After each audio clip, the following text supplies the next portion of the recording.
morning, Central Texas. Welcome to Kids Community Connections. And guess what? My weather's here. My weather. Just mine. It's all mine. And it's going to be here for a few days. So I'm going to enjoy every single second of it.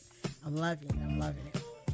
Today we got my guest, which is really cute because I like it because when I met her, she was part of the youth NAACP at the time. I was one of the youth advisors, and the cutest thing, I won't say cute, okay, fine, she's an adult now. But anyway, what I like is watching the kids we worked with grow up to be just somebody. Not to say they were nobodies, but grow up to make a difference in the life of themselves and other people, because it lets me know and all the other advisors know that we did instill something in them while they were with us as youth. So we're going to talk to her in a few minutes, but I'm going to tell you what happened to me last weekend. Not to me, but to me and 80 other people, all at the same time. Terrible. Anyway, last weekend, NAACP, we had a state convention. It was in San Angelo. First of all, I enjoyed my time in San Angelo. But we stayed at a hotel called the Red Lion Hotel. And I've stayed at Red Lion before. It's been a pretty nice experience. So I was like, okay, cool. Wasn't cool. I had to remember I'm from Detroit at that hotel. Anyway, when we first got there, the lady said the rooms were ready and clean. Went in my room, bed not made, towels on the floor. Obviously not clean. I go back downstairs, tell her, hey, the room is not ready. She said, no, it will be ready. No, see, it's not will be ready. It's supposed to be ready. Anyway, we had a heated discussion about that. Needless to say, my room got cleaned. But it's bad to tell me to check me in and then say, go to your room and it's, not done yet. All right. Took my baggage back up there. And guess what? Okay, the bed was made. Towels were clean. Old towels were gone. But the trash was still in the trash can. So y'all know me, right? Went back downstairs again. You didn't clean the room. I said, obviously, since you didn't change the trash out and vacuum it. All right, went through this dance again. Found I wasn't the only one who went through this little dance with them. Okay, so she went back upstairs, and I still didn't put my stuff in there yet. Vacuum, changed the trash, and I still didn't wash her, right? The lady was nervous about me watching her, but I don't care. I was watching her because, the room was paid for, and you're going to do the service she's supposed to do. All right, so the next morning, get up, we go downstairs to breakfast. Guess what we had? We had eggs with hot dogs in them cut up. Really, eggs, and they were cold. Then you had pancakes. Well, I could have hit somebody with a pancake and knocked them out. So you know how the pancakes were. So the only thing that was for breakfast fresh was juice. Oh, and the water. So, that wasn't good at all. All right, so go back upstairs, later on in the day because we had workshops all day. And guess what? I go upstairs to my room about 2 o'clock. Towel still on the floor. Bed not made that I left. Trash that I left was in there still there. So I go back downstairs. I'm like, hey. She goes, what time do y'all clean the room? She said, when you leave. Whoa. She said, what? She said, they don't clean the rooms until you leave. Then she told us they had a shortage of sheets, shortage of towels, and shortage of people. Okay, now they knew this convention was coming to them in June. That, in June we'll be there in October. So to me, they had time to fix this. Okay, so I went back upstairs in my room, and there was a lady across the hall from me. She goes, hey, listen, you want them to change your bed and everything on it? She said, throw everything in the hallway on the floor. Oh, really? Okay, cool. Y'all know me, right? I set everything out in the hallway on the floor. Went downstairs and told her that all my stuff was out on the floor. Guess what? They changed my bedding, and they changed the towels. Oh, my gosh. I set the trash out there, too, anyway. Just everything. But what I found out is that when you get there, the room is done. But they don't change anything until you leave. Imagine that. You're paying money to stay at a hotel, and this is what the Red Lion did to us in San Angelo. Did we all complain? Yes, we did. On top of that, some people there said they got bed bugs from the hotel bed. So you know what? I'm just putting it out there. And I'm not going to say this happened to somebody else. No, I was actually there. So you know what? Be careful when you go to a hotel. Complain when you need to, because if you pay for it, you need to get the service that you pay for. But don't let them walk all over you. If you got to make them angry every day, so what? That's what your receptionist is there for anyway, to take complaints and to book you into your room. But ultimately, you're supposed to get the service that you paid for, and that they promise you when you look at the little paper, that tells you about checking in. They're supposed to follow what it says. So, like I'm saying, if you stay in a hotel, be careful. Know your rights, because you do have rights. know what they are, and make the place enforce them. And by all means, do complain. Write your complaint, send it to corporate, and let everybody else know, because, you know, the more information we have, the better we are. So that was my, other than that, the convention was great. Workshops were great, but hotel was lousy. So, you know, I'm not staying there no more. Anyway, on to my guest. You know, often we always tease people.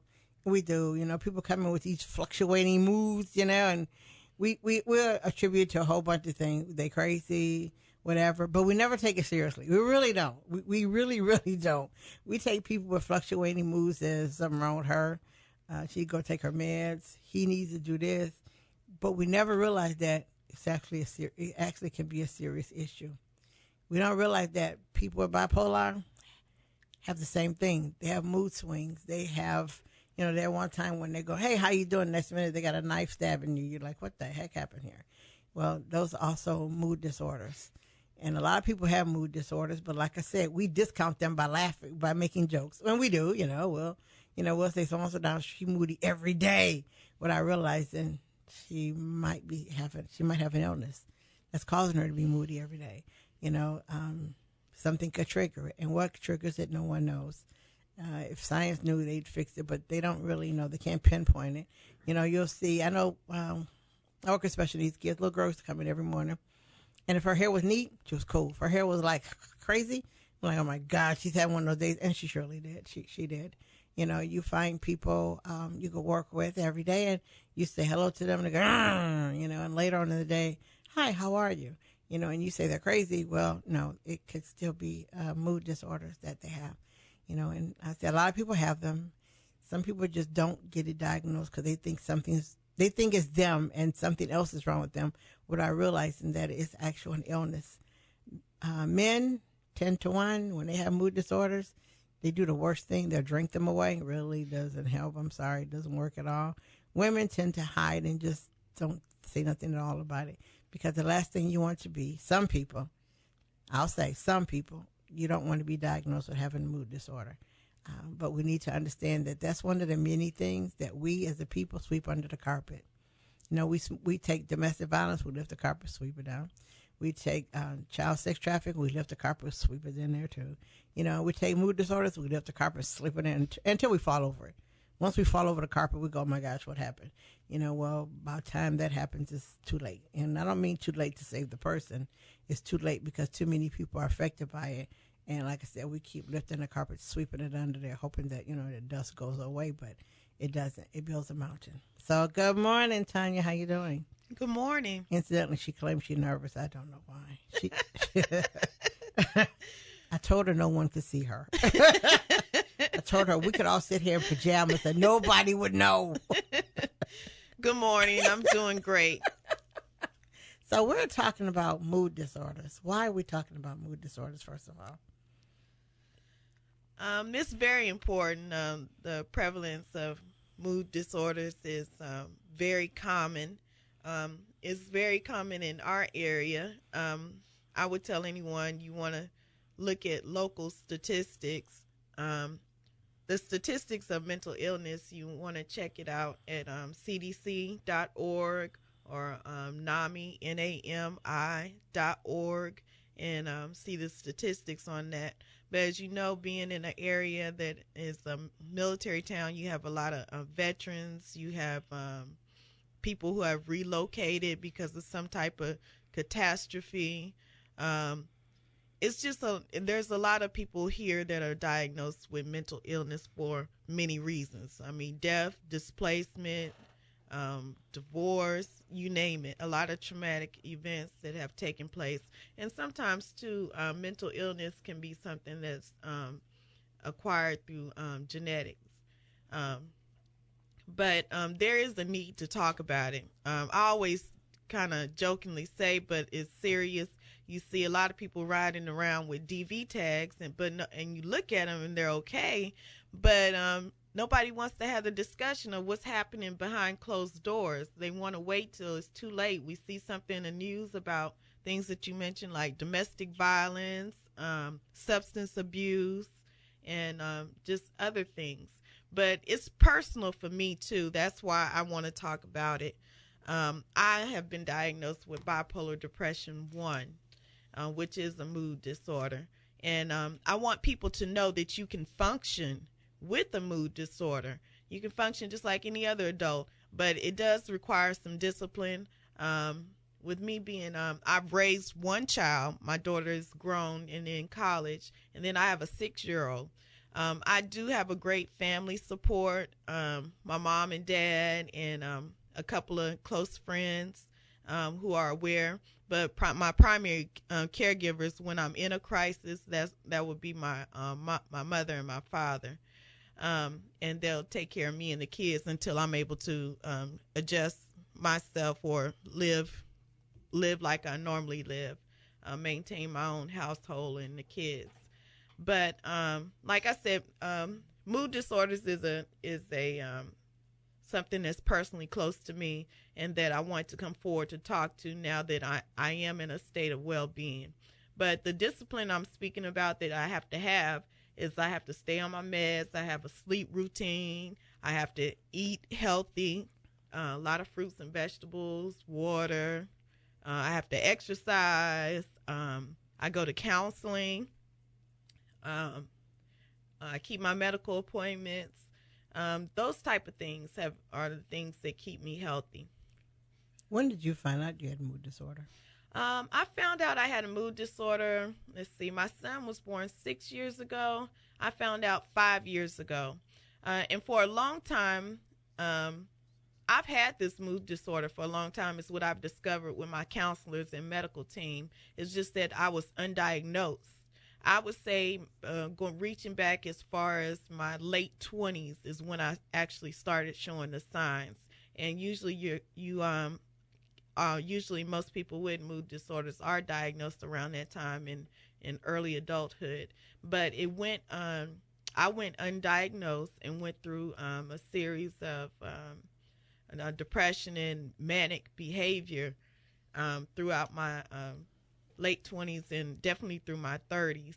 And I'm now 43. But with me becoming pregnant with my son, that was just with the hormones and, your body going through changes while you're pregnant. That's when it was like, there's something wrong. There's something going on.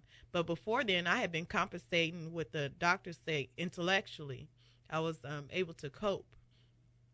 I just thought sleeping late was okay. My little shopping sprees and stuff like that was something for me that I just really wanted to do. Yeah. So I was diagnosed 5 years ago. So my question is, okay, before you went to the doctor, and most people with mood disorders, when they find out in their 20s, they've been having it for a long, long time, but people called it outbursts, that so-and-so had a sudden outburst. We said in school, so-and-so had a certain outburst, and they have them often, but not often enough where we would notice, but often enough for them to notice. But we wouldn't notice because we didn't see it. But we would just say they have sudden outbursts, and that's all we would say is they have certain outbursts, which would be a sign. But society would just say she had a certain he or she had a sudden outburst. I don't know where it came from. I don't know what, we go through, I don't know where it came from. I don't know why.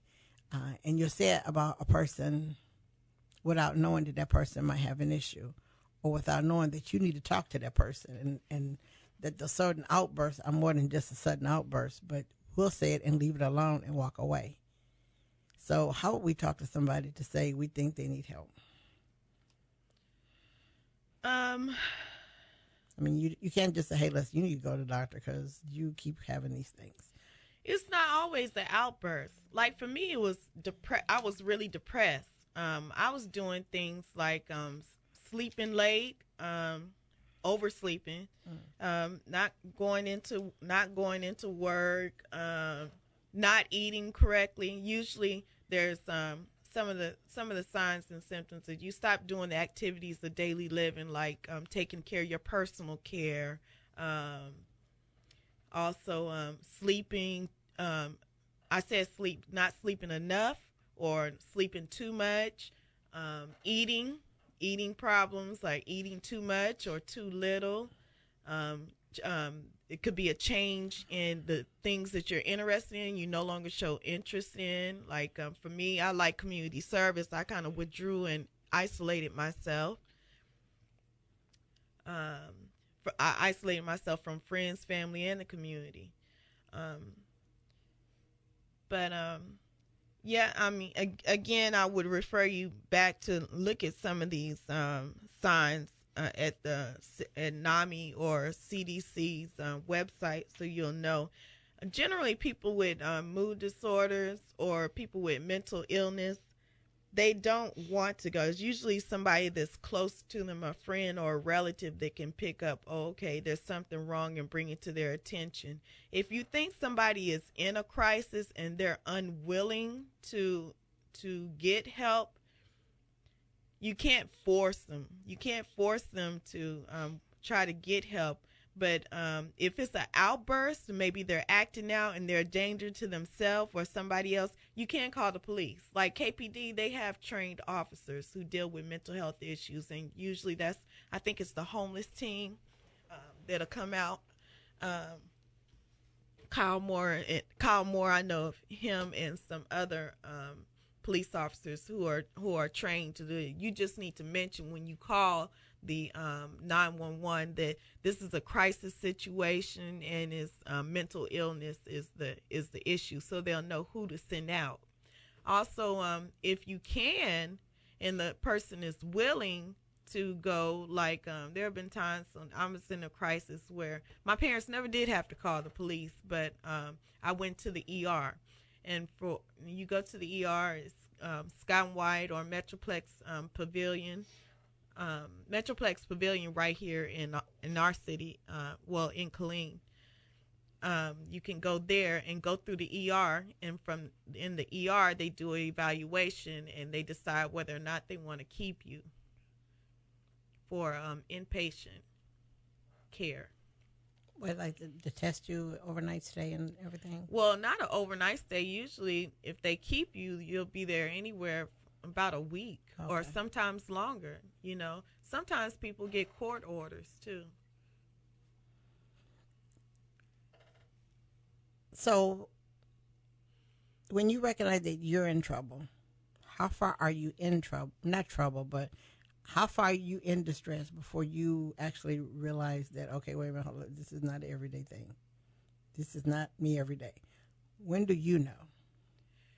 I know when my sleeping habits change, when my eating change. I tend to eat less, have less of an appetite. I tend to sleep more or sleep less. Those are pretty much the things, and I lose interest. Like I said earlier, I lose interest in like going to church, doing community service, taking care of the kids or myself. Generally, I just want to stay in bed and do nothing. Because it's a comfort zone, or because you just don't have it? I just don't have it. Just don't want to do anything. And you know, a lot of our homeless population. When people will say they want to be homeless or they're homeless or different reasons, I've talked to a lot of the homeless, and a lot of them have mental disorders. Mm-hmm. And the problem with that is that right now we have a society that doesn't know what to do with them. Mm-hmm. So they're just there, which is bad, because we need to come up with something to do with the homeless population. I'll say homeless population because they're in the streets every day. Mm-hmm. And, you know, I don't want you in the streets every day with mental illness. I don't want you in the streets because you're in a danger to yourself and other people at that point in time, because I might go to say hello to you, and it just might not be the day I need to say hello to you. Mm-hmm. Not just me, anybody, you know, and I would know that. But if you're homeless, you're out there, and like I said, you're more of a danger because you're out there walking around. So what I would like someone to do, she knows she know what I'm going with this, because Tanya knows me. Someone needs to look into how we can get that adjusted, and not say, these people over here are homeless, but they have mental illness. So let's leave them running or walking around the street. Just leave them over there in their pocket. We don't need to leave them over there because they are productive citizens who just happen to have a mental disorder. And it went way, way, way so far until they're not homeless. So I don't think they're homeless by choice. They're homeless by circumstance. Right. Which is the fact that they have mental illness and no one caught it. No one saw it. But you know what? It's not that no one sees it, no one saw it, catches it, or what notices that. We live in a today's society. The only thing we care about is today. So yesterday, if you were acting up yesterday, today is another day. I ain't got to deal with you. You know, I didn't have to deal with that. So I don't care about that anymore because it's no longer of interest to me to even care about it. Mm-hmm. So we need to wake up from where we are because just as much as you say you oversleep, well, we are still asleep because someone has an issue. And sometimes, just like all the other things I listed, just like domestic violence, we know people and we don't say nothing. You know, we know some of the people with some of these things going on and we say absolutely nothing. But I think, and it could be wrong, I think the most dangerous person that we need to have with mental illness undiagnosed is an educator. Because if you're an educator and you have mental illness, mood disorders, and you're non-helped, you're one of the most dangerous people we have in front of a classroom with kids in there. And we have them. We have them in all walks of life. So, I would say we need to come up with some way, somehow, of addressing the issue, and more than just on the radio, and more than on Facebook.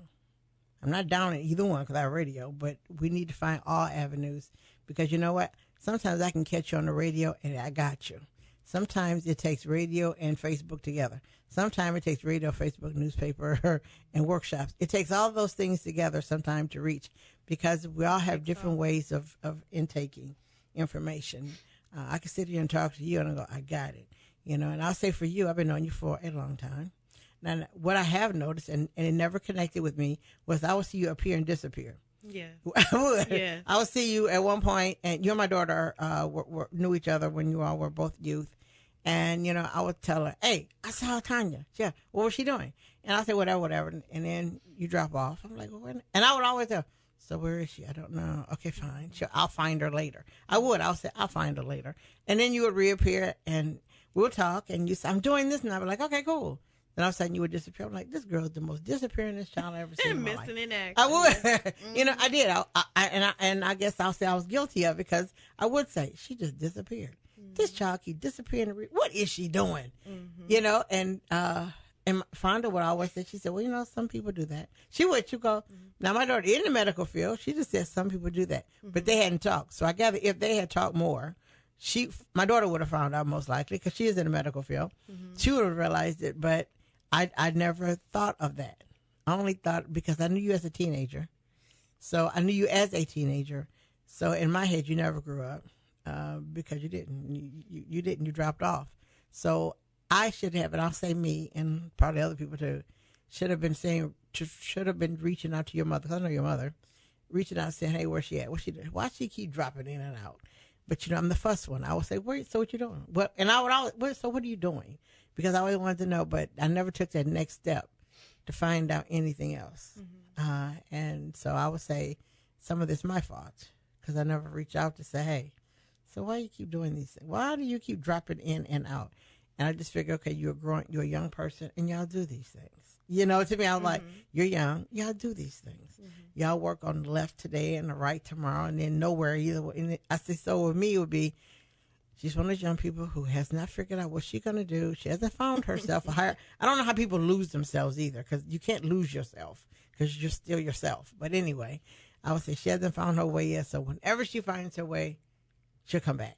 Mm-hmm. And sometimes. And that probably was another sign of it, taking so long deciding what I do. Because my work history, when you look at my work history, I was pretty consistent with working with Killeen ISD, but I had other jobs where I'll be a year here, a year there, or whatever. I would be in and out of school. I did graduate from college. I graduated from Mary Hardin Baylor in 2000. But just in and out of school, different jobs, some of the jobs that I had were not traumatic experiences, but they were stressful. Like I used to work in the alternative school. I worked in a call center, and it's always a lot going on there. I've worked in a call center a lot of times, but working in a school district with a difficult population, or a special population, I should say, in special education, sometimes that can be stressful. And being a single mom, and then having financial hardship, having broken relationships. My divorce was greatest, as far back as I can think, my divorce from my ex-husband. That wasn't a pleasant experience for me. I remember the day we separated, I went to my parents' house and I stayed in bed for a whole week. That was probably my first sign of depression. Not just a feeling, but hey, something's going on here. That probably would have been the first thing. But my parents didn't think anything of it. They thought maybe I was just going through. And like I said, me being an educator and having been trained as a nurse and in the healthcare field, I knew the things to do to try to get myself up and going, and or to manage myself and the kids. But there's only some of you can know what to do, but not always apply it. Right. So it should have been when I wasn't applying it, but it's kind of hard to tell. I can understand from my parents' point of view. They didn't live in a household. I was in a totally different household, so they didn't see me every day.